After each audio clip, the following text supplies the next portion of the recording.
Welcome back to the channel, everyone. This is Warren with unashamedofjesus.org. And once again, I just want to welcome and thank all of our new subscribers as we've grown recently in the past month or so. And the United Methodist cult is back at it again. This time they are singing a lesbian worship song. Yeah, you heard that right. And so just so we can see who I like to identify who these churches are for your information. It appears, and let me bring up their website. This is called Zao MKE Church. Okay. And just so you know who their pastors are, this one is called Reverend Jonah Overton, they them. Okay, so they are Legion. Okay, and their name's Jonah, so I'm not sure if this is a man or a woman or who this is supposed to be. It looks like a woman, but their name's Jonah. So this is the pastors, and this is a he, him, black queer person. He calls himself. But just so you are aware of, let's see. I wanted to show you that they are affiliated with the United Methodist. Let me for the questions, general, what to expect. Okay, general, because here we go. What denomination are they? And Zao is affiliated with the United Methodist Church. Okay, so I just want to make that clear that this is a United Methodist cult. So let's take a look at this lesbian worship song that they are, and we covered them previously. They did that song "I Am Gay." They did that as a worship song.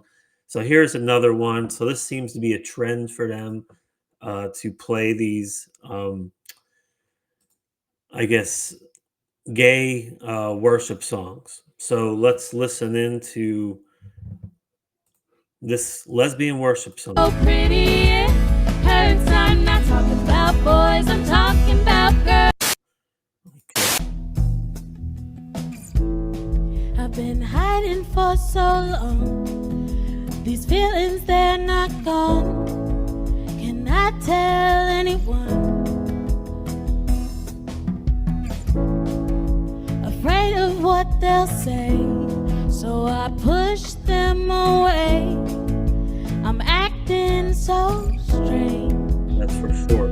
Acting very strange. They're so pretty, it hurts. I'm not talking about boys, I'm talking about girls. All right. So let's just put this in perspective. Even regardless, this is a lesbian love song that's being sung in a church. Okay. Let's just say, for example, this was a heterosexual song, a love song about a boy and a girl. What does any of this have to do with the worship of Jesus? Right? Why would you sing something like this in a Christian church? And so before I answer that question, we'll continue playing it. Also, I wanted to give a shout out to Woke Preacher Clips. Looks like they're the ones that posted this, and Protestia.com shared it. So anyway, just think about that while we continue. They're so pretty with their button-up shirts. I shouldn't be feeling this, but it's too hard to resist. Soft skin and soft lips. I should be into this guy, but it's just a waste of time. He's really not my type. I know what I like. No, this is not a phase or a coming of age. This will never change.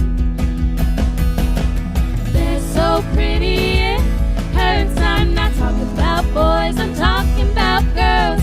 They're so pretty with their button-up shirts.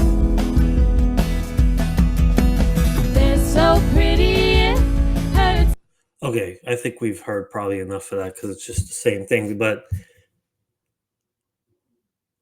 obviously, this is it's a lesbian love song, whatever. But again, going back to the question is, why would this be sung in a church service on a Sunday to worship Christ?